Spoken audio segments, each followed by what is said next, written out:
The autumn rain drummed against the windows of Clarence's house as Charles sat in his study, surrounded by the familiar comfort of leather-bound books and oil paintings. At 74, he had grown accustomed to the rhythms of royal life. But tonight something felt different. The weight of his crown, both literal and metaphorical, seemed heavier than usual. Camilla had retired early, claiming fatigue from their recent tour of Scotland. She had been unusually quiet during dinner, picking at her food and offering only brief responses to his attempts at conversation. Charles attributed it to exhaustion. The royal schedule was demanding, even for someone who had been part of the family for nearly 2 decades. The king finished reviewing documents for tomorrow's engagements and made his way upstairs. The corridor was dimly lit, casting long shadows that seemed to dance with each step. As he approached their bedroom, he noticed a faint blue light emanating from beneath the door. Camilla must still be awake, perhaps reading on her tablet or catching up on correspondence. Charles gently pushed open the door, expecting to find his wife propped up against pillows with a book. Instead, he discovered her fast asleep, her phone still glowing in her relaxed hand. The device had apparently slipped from her grasp as she dozed off. He smiled tenderly at the sight. Even at 76, she looked peaceful in sleep, her silver hair spread across the pillow like moonbeams.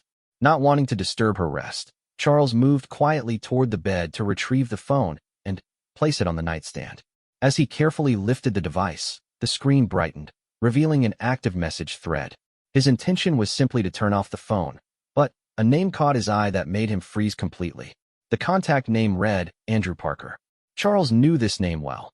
Andrew Parker was Camilla's former husband, someone who had remained cordial but distant since their divorce decades ago.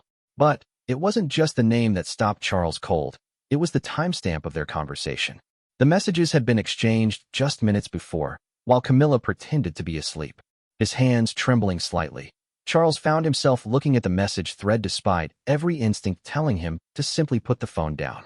The conversation was extensive, filled with intimate details about their life together that made his blood run cold. Andrew wasn't just a distant ex-husband making polite conversation. He was someone Camilla had been confiding in about their most private moments as a couple. The messages revealed conversations about Charles's habits, his insecurities, and even his fears about being king. Camilla had shared details about his medication, his worries about public perception, and intimate moments from their bedroom that no one else should know. But worse than the breach of privacy was the tone of the messages, affectionate, nostalgic, filled with inside jokes and references to a shared past that apparently hadn't ended when their marriage did. Charles felt his chest tighten as he scrolled through weeks of messages. There were photos exchanged, innocent enough on the surface, but taken in their private quarters, showing Camilla in casual clothes he recognized, sitting in chairs he knew belonged to their personal spaces. The implications were staggering. How long had this been going on? How much of their life together had been shared with someone else? One particular exchange made his hands shake uncontrollably. Andrew had written about how he missed their old routine of morning tea in bed, and Camilla had responded that she sometimes prepared tea the same way and thought of him. The message was accompanied by a photo of a teacup, the same china pattern Charles had given her for their anniversary, photographed in their bedroom. The betrayal cut deeper than any political scandal or public criticism Charles had ever faced. This wasn't about adultery in the traditional sense, but something perhaps worse, the complete erosion of trust and intimacy that formed the foundation of their marriage. Every private moment, every vulnerable confession, every intimate detail had been packaged and shared with another man like gossip between old friends. Charles set the phone down with shaking hands and moved to the window, staring out at the gardens where they had walked together just that morning.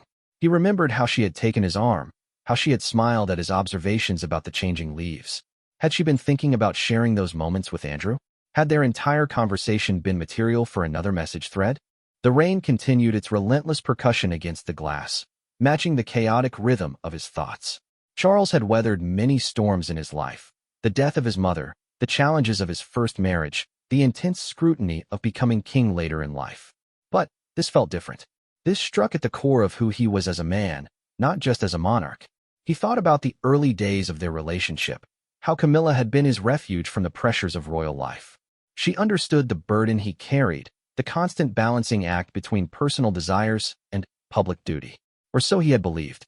Now he wondered if that understanding had been manufactured, a performance designed to gather material for someone else's entertainment. The irony wasn't lost on him that his greatest fear had always been betrayal by those closest to him. He had lived through his parents' complicated marriage, had experienced the very public dissolution of his relationship with Diana, and had always been grateful that Camilla represented stability and genuine partnership. The discovery that this partnership had a third, invisible participant shattered something fundamental in his worldview. Charles found himself questioning every interaction, every moment of apparent intimacy from recent weeks. When Camilla had comforted him about negative press coverage, had she later shared his vulnerability with Andrew? When they had discussed his concerns about their upcoming state visit, had those worries been transmitted to someone who had no business knowing the private thoughts of the king? The practical implications began to dawn on him as well. As queen consort, Camilla had access to sensitive information about state matters, family decisions, and private royal business. If she was this careless with their personal life, what other boundaries might she have crossed? The security implications alone were staggering, but the personal betrayal overshadowed even those concerns. As the night wore on, Charles found himself unable to return to bed. He spent hours in his study, replaying conversations and interactions through this new lens of understanding. The woman sleeping peacefully upstairs wasn't the partner he thought he knew. She was someone who had been living a double life, maintaining emotional intimacy with another man while sharing a bed and a crown with him. The weight of his position made the situation even more complex. This wasn't simply a matter of confronting an unfaithful spouse. This was about the queen consort of England maintaining secret relationships that could compromise the monarchy itself. The personal and political were inextricably intertwined, making any solution fraught with complications that extended far beyond their marriage. Dawn began to break over London, casting pale light through the study windows. Charles realized he faced a choice that would define not just his marriage, but potentially his reign as king. The discovery of those messages had changed everything, revealing a breach of trust so profound that he wasn't sure it could ever be repaired. The question now was what he would do with this knowledge, and how he would protect both himself and the institution he served while dealing with the most personal crisis of his life. The sound of movement upstairs indicated Camilla was beginning to stir. Soon she would discover her phone wasn't where she left it, and she would come looking for it with her usual morning cheerfulness. Charles wondered if she would be able to maintain that facade, knowing what he now knew about her secret communications.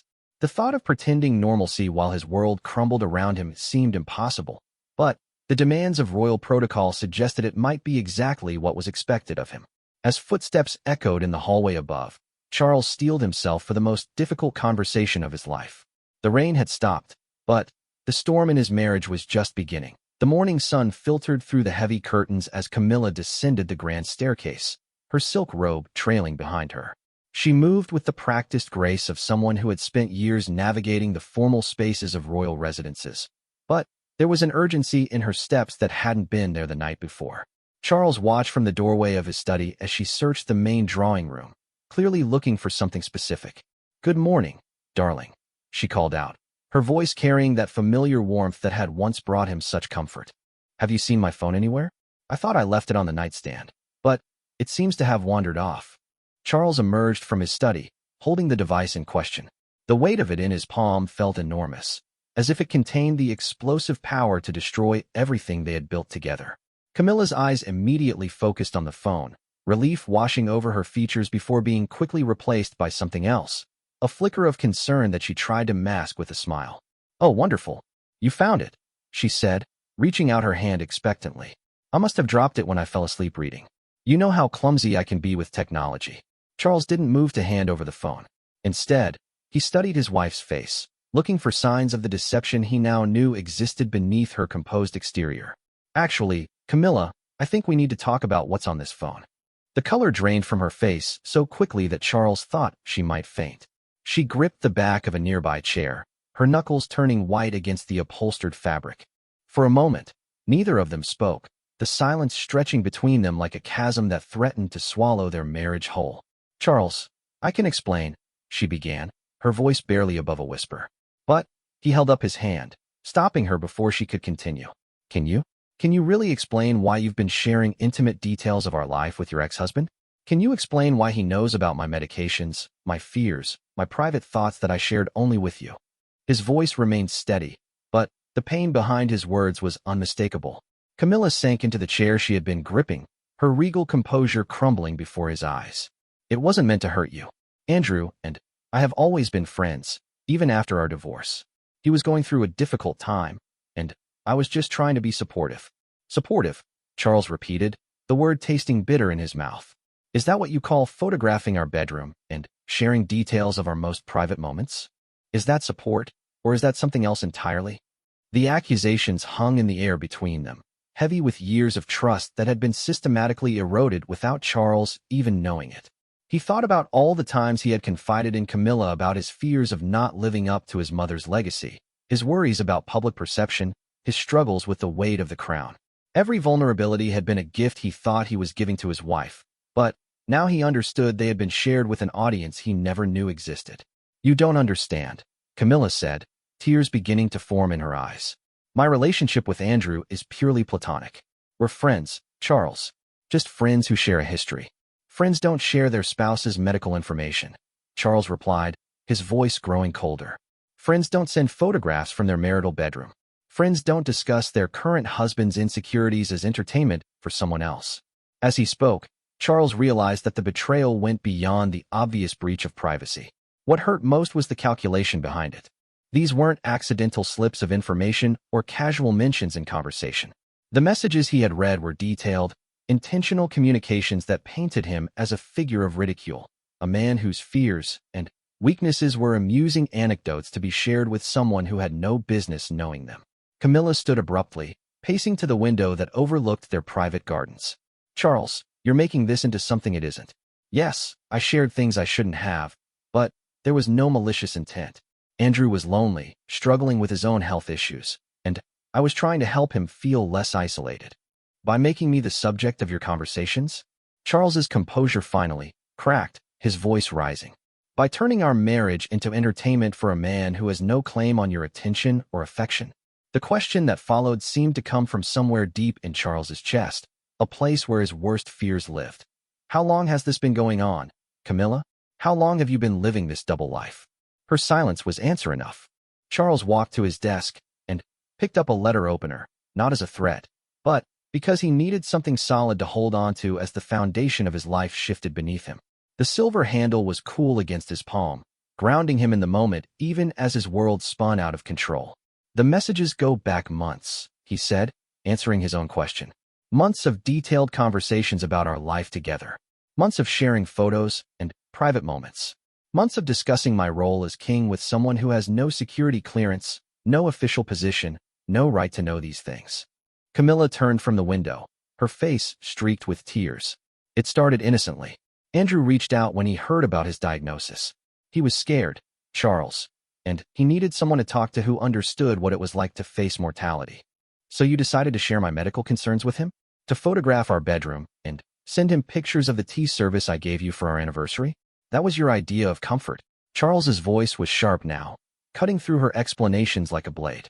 The practical implications began to crowd into his thoughts, making the personal betrayal even more complex. As king, Charles had access to state secrets, sensitive diplomatic information, and private family matters that affected the entire Commonwealth. If Camilla was this careless with their personal life, what assurance did he have that she hadn't crossed other lines? The security breach alone could have consequences that extended far beyond their marriage. I need you to understand something, Charles said, setting down the letter opener and facing his wife directly. This isn't just about our marriage anymore. You hold the title of Queen Consort. You have access to information and influence that comes with enormous responsibility. Your casual sharing of private details isn't just a betrayal of our personal relationship. It's potentially a betrayal of the crown itself. Camilla's tears stopped abruptly, replaced by a look of dawning understanding. Charles, you can't be serious. Are you suggesting that my friendship with Andrew is somehow treasonous? I'm suggesting that your judgment is so compromised that I can no longer trust you with anything of importance, he replied. If you can rationalize sharing intimate details of our marriage as friendship, what other boundaries are you willing to cross in the name of being supportive? The conversation was interrupted by a soft knock on the study door. Their private secretary's voice carried through the wood. Your Majesty, the morning briefing is ready when you are. Charles looked at Camilla. Then, at the door, feeling the weight of his dual responsibilities as husband and sovereign. The world outside this room expected him to continue his royal duties regardless of personal crisis. But the woman standing before him had made that continuation infinitely more complicated. "We'll finish this later," he said quietly, straightening his shoulders and preparing to assume the public role that demanded his attention. "But, Camilla, make no mistake. This conversation is far from over, and the consequences of what you've done extend far beyond what you seem to understand." As Charles moved toward the door to meet his obligations, Camilla remained by the window, clutching her phone like a lifeline to a world that no longer existed. The morning light cast harsh shadows across her face, highlighting the deep lines that spoke of years spent navigating the complex demands of royal life.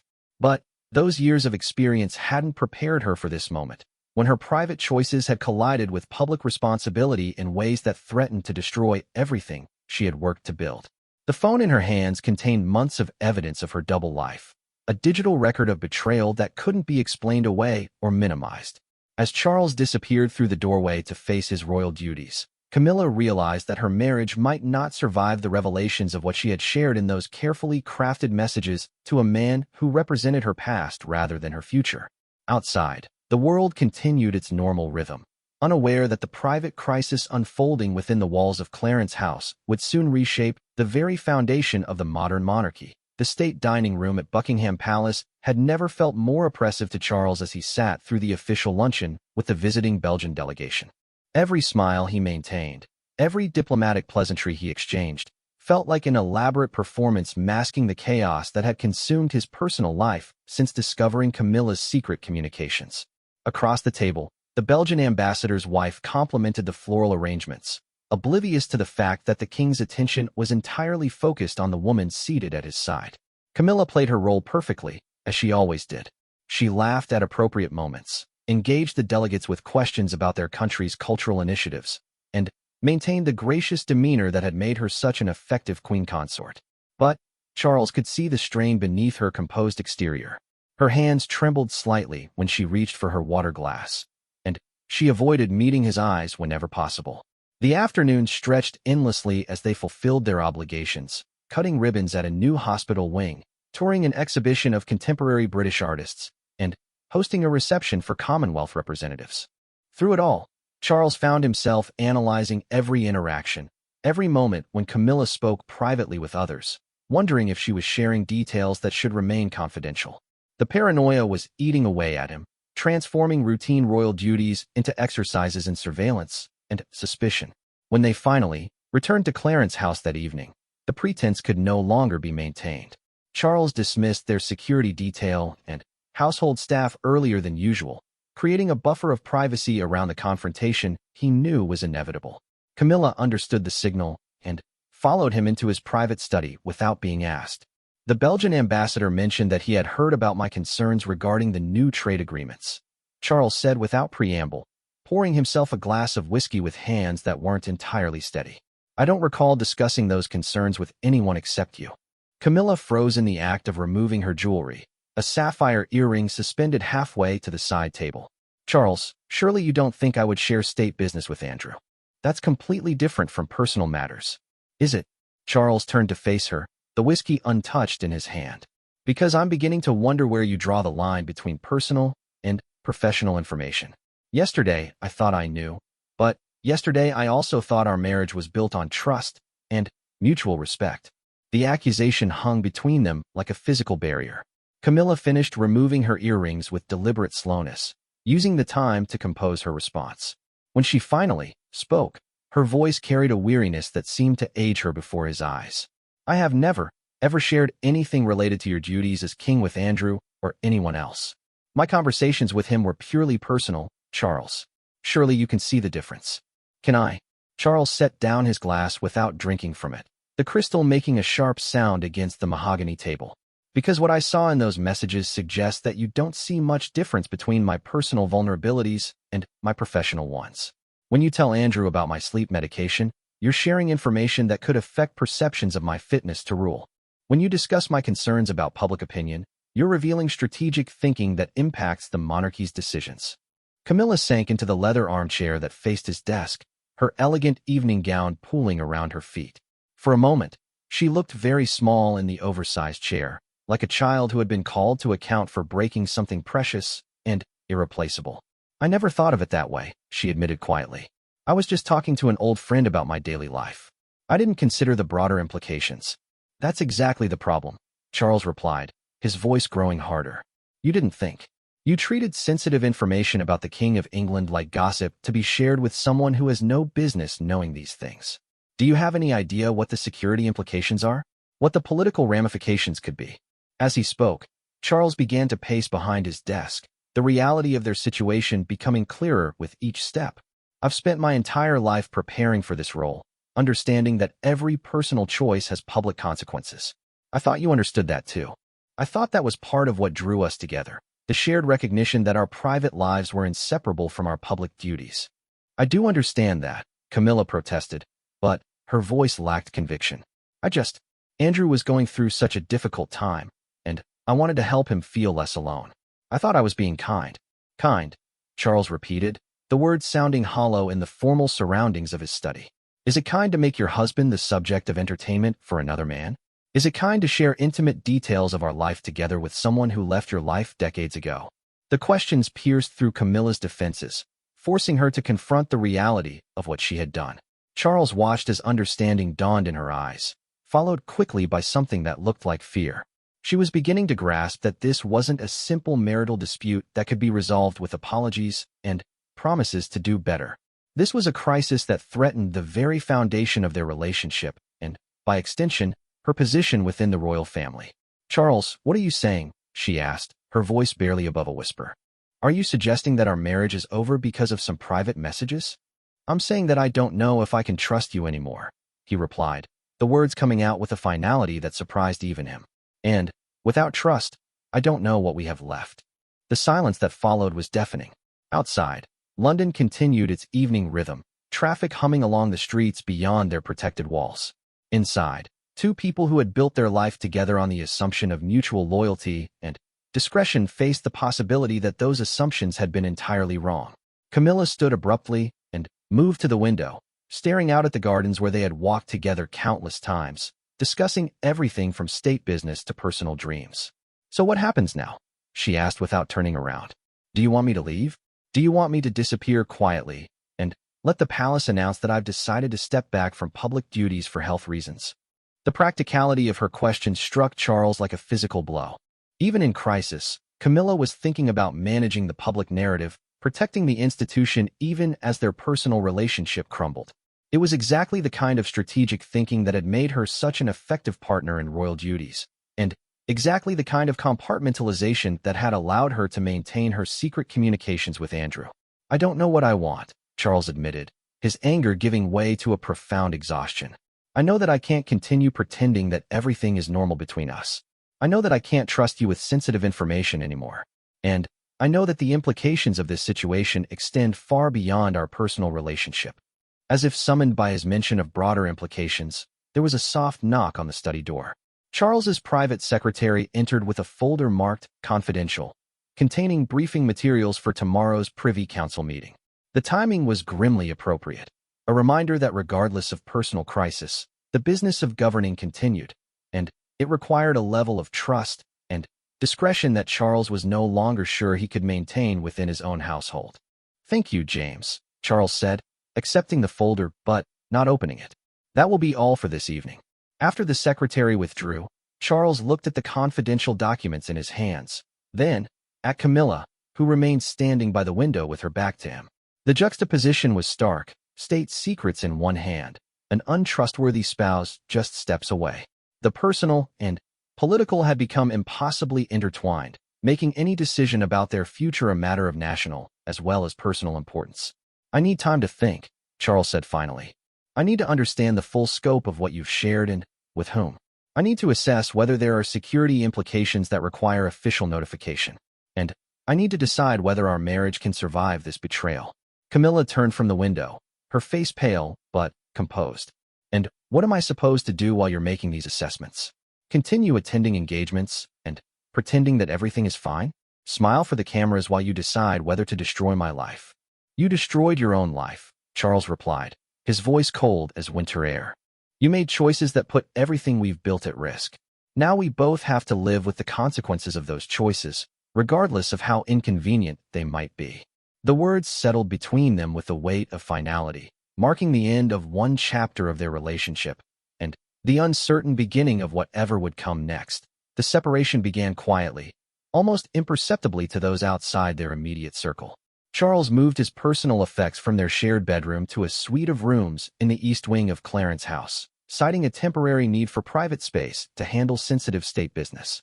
Camilla maintained her public schedule but began declining evening engagements, claiming fatigue from their recent demanding tour. To the outside world, it appeared to be nothing more than the natural adjustments of a royal couple managing their heavy responsibilities. But within the walls of their residence, the distance between them grew with each passing day. Charles found himself studying Camilla during their mandatory public appearances, analyzing every gesture and expression for signs of deception he might have missed before. She had always been skilled at maintaining composure under pressure, but now that skill felt like evidence of a deeper capacity for dishonesty rather than admirable royal training. The investigation Charles had quietly initiated through his most trusted security advisors had yielded disturbing results. The digital forensics team, sworn to absolute secrecy, had recovered months of deleted messages between Camilla and Andrew Parker. What they found painted a picture of emotional intimacy that went far beyond casual friendship between former spouses. There were late-night conversations about dreams and regrets, shared memories of their life together, and, most damaging of all, detailed discussions about Charles's personal habits and private concerns.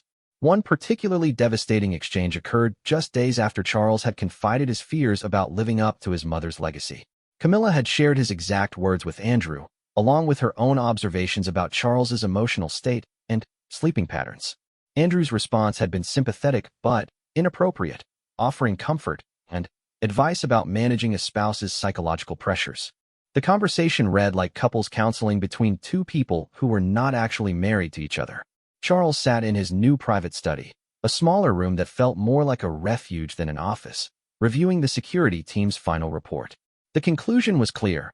While there was no evidence that Camilla had shared state secrets or classified information, her pattern of communication represented a significant security risk and a profound personal betrayal. The recommendations were stark. Either the situation needed to be contained through complete severance of contact with Andrew Parker and intensive monitoring of future communications, or more drastic measures would need to be considered. The sound of approaching footsteps in the hallway interrupted his reading. Charles recognized Camilla's distinctive pace, slower than usual, hesitant in a way that spoke of reluctance and dread. She knocked softly on the door and entered without waiting for permission, carrying a tea tray set for two, a gesture that once would have been welcome but now felt like an intrusion. "I thought you might want some tea," she said, setting the tray on the small table near the window. "You've been working such long hours lately." Charles watched as she poured the tea with the practiced elegance that had made her such an asset during state functions. Her movements were precise, controlled, but he noticed the slight tremor in her hands as she handled the delicate china. The irony wasn't lost on him that she was serving tea, the same beverage she had photographed and shared with Andrew as a symbol of their continued connection. "Thank you," he said formally, accepting the cup, but not drinking from it. "Actually, since you're here, there are some matters we need to discuss." Camilla's composure faltered for just a moment before she recovered, settling into the chair opposite his desk with the careful grace of someone preparing for an unpleasant but necessary conversation. "I assume this is about the security review you ordered." Charles was surprised by her directness. He had assumed she was unaware of the investigation, but her statement suggested otherwise. "How did you know about that?" "Charles, I've been part of this family for nearly 2 decades. I understand how these things work. When the king suddenly moves to separate quarters and begins conducting private meetings with security personnel, word eventually reaches even those who are being investigated." Her voice carried a resigned weariness that aged her visibly. "Then, you know what they found," Charles said, setting aside any pretense of diplomatic conversation. "You know that your communications with Andrew Parker represent far more than casual friendship. You know that you've shared intimate details of our life together in ways that compromise both our marriage and my position as king." Camilla lifted her teacup with steady hands, a small act of defiance that demonstrated her determination to maintain dignity even in surrender. I know that I made serious errors in judgment. I know that I betrayed your trust and potentially put you in a difficult position. What I don't know is whether you've already decided how this ends or if there's still room for redemption. The question hung between them with the weight of their shared history. Charles thought about their early relationship, the years of waiting and public scrutiny they had endured to be together, the careful work of building public acceptance for their marriage. All of that history felt suddenly fragile, threatened by a series of private messages that revealed a different version of the woman he thought he knew. The security team has made recommendations, Charles said carefully. They range from intensive monitoring of all your future communications to complete separation from royal duties. The more extreme options include public acknowledgement of a breach of protocol and formal consequences for violating the trust of your position. Camilla set down her cup with deliberate precision, the china making no sound against the saucer. And what are your recommendations, Charles? Not as king, but as my husband. What do you think should happen to us? The personal question cut through the formal discussion like a blade, forcing Charles to confront emotions he had been trying to manage through protocol and procedure. As king, the path forward was clear: protect the institution, minimize damage, ensure that such breaches never occurred again.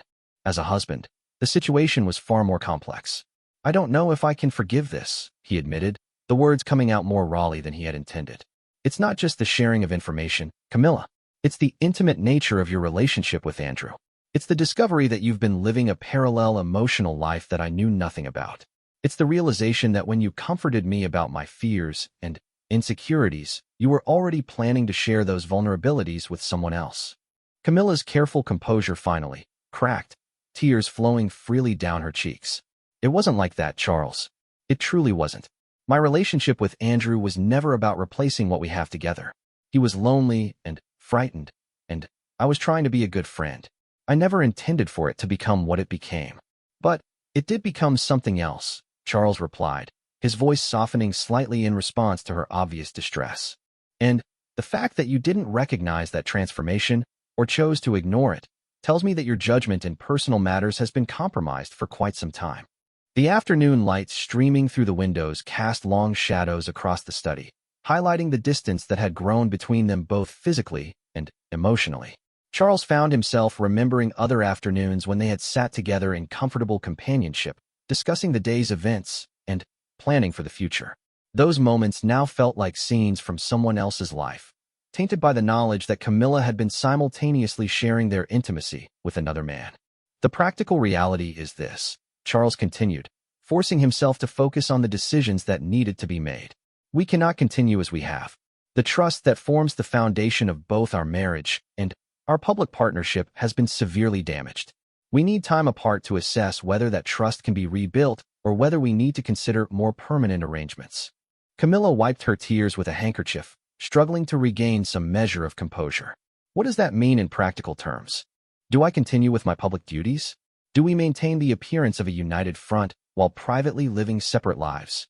For now, yes, Charles said, hating the coldness in his own voice but recognizing the necessity of clear boundaries. You will continue your scheduled engagements, but will decline any new commitments that require overnight travel or extended time away from direct supervision. All of your communications will be monitored by the security team, and you will have no further contact with Andrew Parker or any other individuals who might represent similar risks. The terms felt like a prison sentence to both of them, but Charles couldn't see any alternative that protected both the monarchy and what remained of their relationship. Camilla nodded slowly, accepting the conditions with a resignation that broke his heart even as it confirmed the necessity of their separation. And us? She asked quietly. What happens to our marriage while these restrictions are in place? Charles stood and walked to the window, looking out at the gardens where they had once walked hand in hand, discussing their hopes for the future. I don't know, he admitted. I hope that time and space will provide clarity about whether we can rebuild what we've lost. But I can't promise that, Camilla. I can't promise that I'll be able to trust you again, or that I'll be able to forget what I learned about your capacity for deception. As evening approached, they sat in increasingly uncomfortable silence, both recognizing that their conversation marked the end of their marriage as they had known it, and the beginning of something far more uncertain and potentially devastating for both of them personally and professionally. 6 months had passed since the discovery that shattered their marriage, and the strain of maintaining public appearances while living as strangers had taken its toll on both Charles and Camilla. The carefully orchestrated separation had fooled most observers, but those closest to the royal family began to notice subtle changes. Their body language during public events had become formal, almost stilted. They no longer shared private jokes during ceremonial occasions, and the warm glances that had once characterized their partnership had been replaced by polite professional courtesy. Charles found himself in the impossible position of seeking advice about a situation that required absolute discretion. The Archbishop of Canterbury, during a private meeting ostensibly about church business, had gently inquired about the well-being of the royal marriage. Several longtime friends had made similarly careful overtures, sensing that something fundamental had shifted in the dynamics of the king and queen consort's relationship. Each conversation required Charles to navigate the delicate balance between maintaining privacy and acknowledging that their situation was becoming increasingly untenable. The security monitoring that had been implemented as a condition of their continued cohabitation had revealed no further inappropriate communications, but it had also confirmed the depth of Camilla's emotional dependency on external relationships. The digital surveillance showed a woman struggling with isolation, reaching out repeatedly to family members and old friends with an intensity that suggested she was trying to fill a void that had once been occupied by her secret correspondence with Andrew Parker. Dr. Margaret Thornley, the royal family's longtime psychological counselor, had been quietly brought in to provide individual sessions for both Charles and Camilla. Her assessment, delivered in a confidential report that Charles read alone in his study on a gray December morning, painted a picture of a marriage that had been fundamentally damaged not just by betrayal, but by years of miscommunication and unmet emotional needs that neither party had fully understood.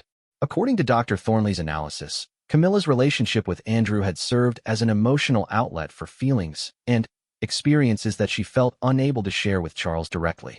The formality required by their royal roles, combined with the constant public scrutiny, had created barriers to intimacy that pushed her towards seeking connection with someone from her past who knew her before she became queen consort. The betrayal, while inexcusable, was symptomatic of deeper problems in their relationship that would require extensive work to address.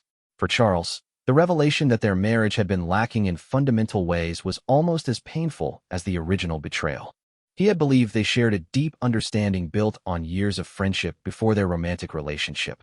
But Dr. Thornley's assessment suggested that his own emotional availability had been limited by his focus on royal duties and his assumption that Camilla understood and accepted the constraints of their public life.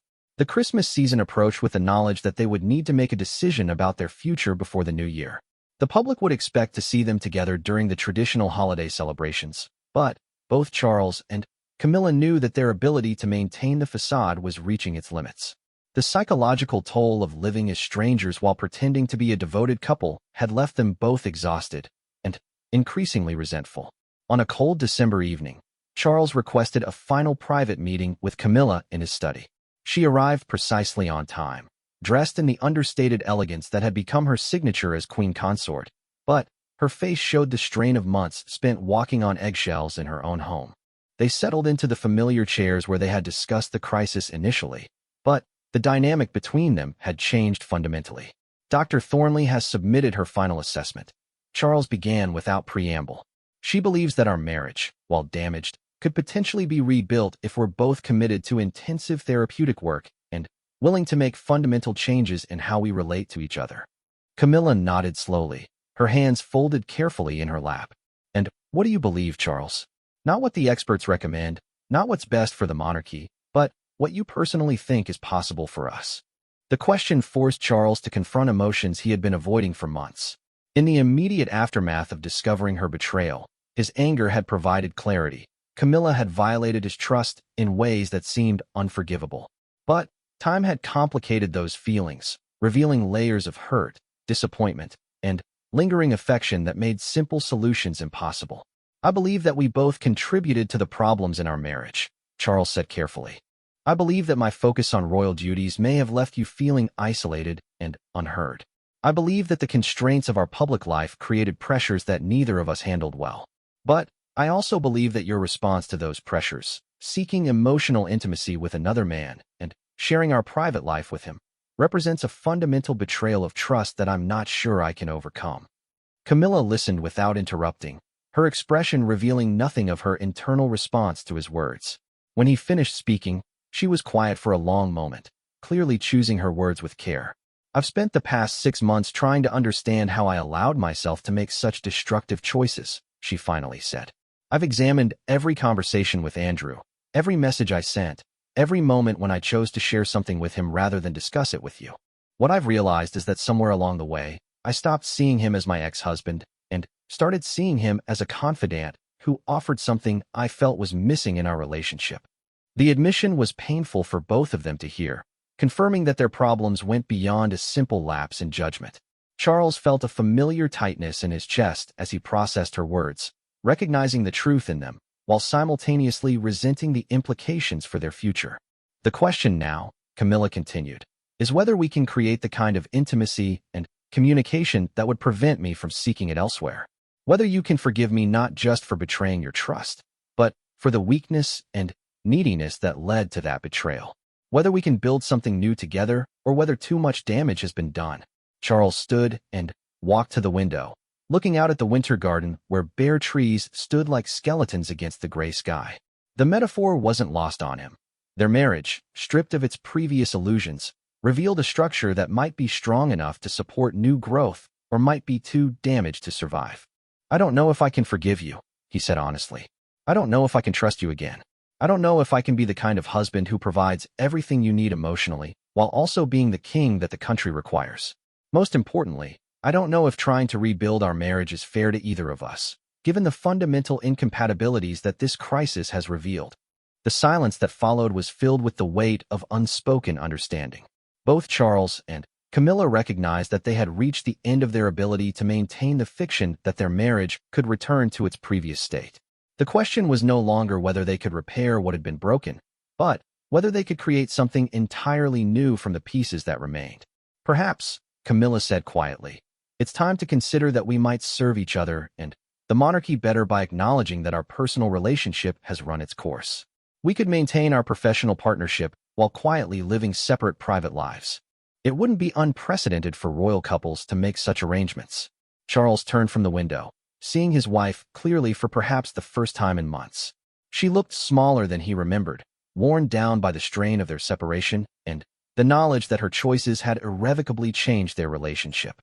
But there was also a dignity in her bearing that reminded him of the woman he had fallen in love with years before, the woman who had understood the complexities of royal life and had been willing to take on its burdens for his sake. "If we make that choice," Charles said slowly, "we need to be clear about what it means. We would continue our public duties together, but our private relationship would be permanently altered. We would be partners in service to the crown, but no longer husband and wife in any meaningful sense." Camilla met his eyes directly for the first time in months. "I think that might be the most honest arrangement we could make at this point. I betrayed your trust in ways that can't be undone, and you can't provide the emotional intimacy I apparently needed. Rather than continuing to hurt each other by trying to force something that no longer works, we could choose to honor what we built together professionally while accepting that our personal relationship has reached its natural end." As the evening darkness settled around them, Charles and Camilla began the delicate process of negotiating the end of their marriage while preserving the public partnership that duty required. It was a conversation filled with sadness and regret, but also with a kind of relief that came from finally acknowledging the truth of their situation rather than continuing to live a lie that satisfied no one. The discovery of those messages had indeed destroyed their marriage instantly, but its aftermath had revealed that the foundation had been cracking long before that December morning when Charles found Camilla's phone glowing in the darkness. What remained was the careful work of dismantling what they had built together while preserving the public facade that their positions demanded, a final act of service to each other and to the institution they had both sworn to serve.